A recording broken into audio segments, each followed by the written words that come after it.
Halo, selamat pagi, sobat muda semuanya. Ya, Anda walaupun saat ini siang, tetap semangatnya tetap pagi. Ya, walaupun malam hari, tetap semangatnya Anda harus pagi hari. Ya, jaga semangat Anda seperti Anda di pagi hari. Nah, sekarang saya tanya, siapkah Anda sudah mau TBK ini? Tinggal beberapa saat lagi, ya kan? Tinggal beberapa hari lagi menuju kesuksesan Anda. Sambut keberuntungan Anda, sambut kemenangan Anda, ya, dengan gembira. Ya, nggak usah panik, ya, karena pada prinsipnya soal yang dikeluarkan tidak sulit.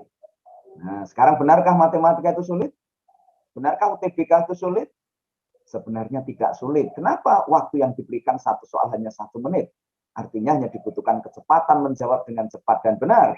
Nah, itu dibutuhkan refleks yang cepat, berarti dengan latihan yang banyak. Nah, namun latihan sebanyak apapun, jika Anda nggak tahu ilmunya, pasti akan terasa lama. Maka kuasai ilmunya. Anda ingin tahu ilmunya? Ikuti terus channel penalaran ini. Ya, kuasai ilmunya sehingga Anda bisa menjemput kemenangan Muda Anda. Pejuang UTBK 2022. Kesempatan ini saya akan coba jelaskan ya buat kalian yang ingin menghadapi UTBK 2022 mulai tanggal 17 Mei 2022. Semoga di tahun 2022 ini menjadi keberuntungan kalian semuanya. Saya coba kesempatan hari ini saya akan bantu Anda untuk memahami bagaimana menguasai soal TPS. Nah, di soal TPS pengalaman dari 3 tahun terakhir, di sini ada materi-materi yang wajib dikuasai ya. Di soal TPS ada di penalaran umum ya, ada di penalaran umum itu di tahun 2019. Soalnya ada 13 soal, itu didominasi oleh operasi bentuk pecahan, kemudian pola bilangan alias deret ya, pola bilangan bergambar. Tetapi perkembangannya pada tahun 2020 dan tahun 2021 ternyata justru lebih banyak pada membaca grafik ya. Grafiknya bisa bentuk lingkaran, batang atau garis ya. Di sini keluar 2 soal ini ya, satu bacaan tapi ada 2 soal. Kemudian sistem persamaan linier, probabilitas dan perbandingan. Nah ini tidak menutup kemungkinan bisa berkembang pada bab yang lain, tetapi pada prinsipnya 2 tahun terakhir ini lebih fokus pada soal tersebut. Nah ini saya akan berikan contoh soalnya semacam ini nih ya. Ini yang membaca grafik ya. Diagram berikut ini menunjukkan data jumlah penjualan 5 produk rumah tangga ya. Ada ABC di grade 1, grade 2, grade 3. Ini udah dijelasin gini ya.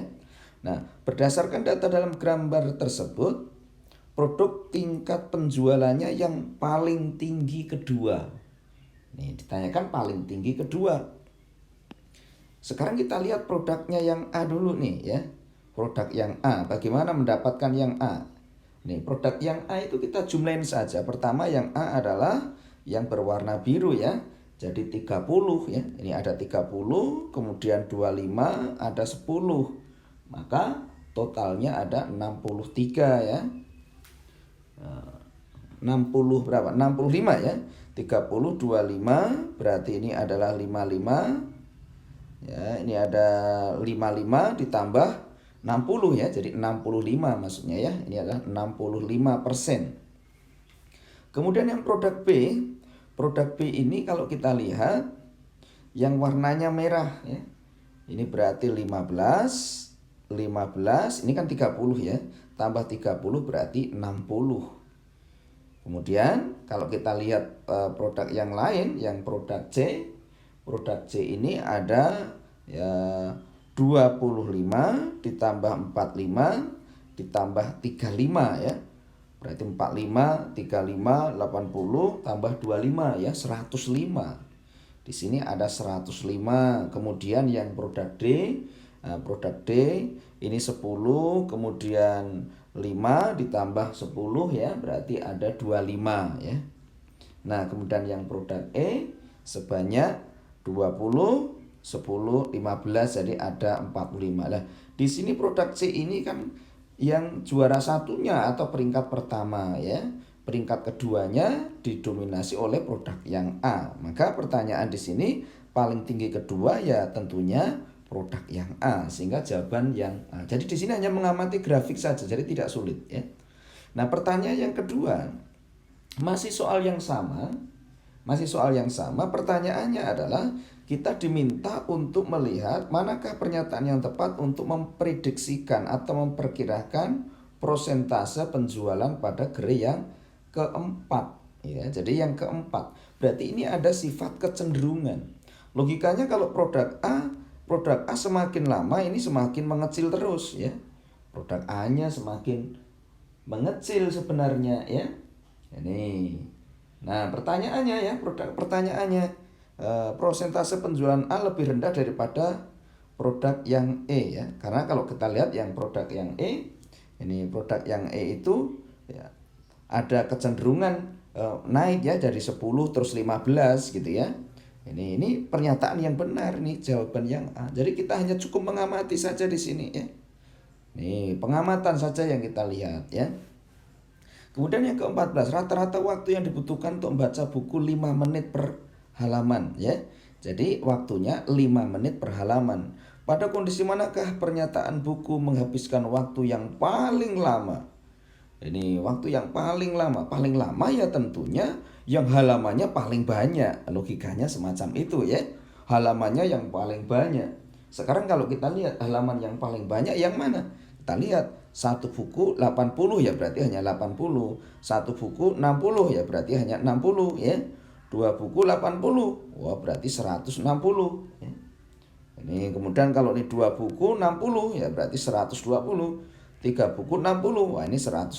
Maka yang paling banyak halamannya adalah yang E, sehingga membutuhkan waktu yang paling lama ya.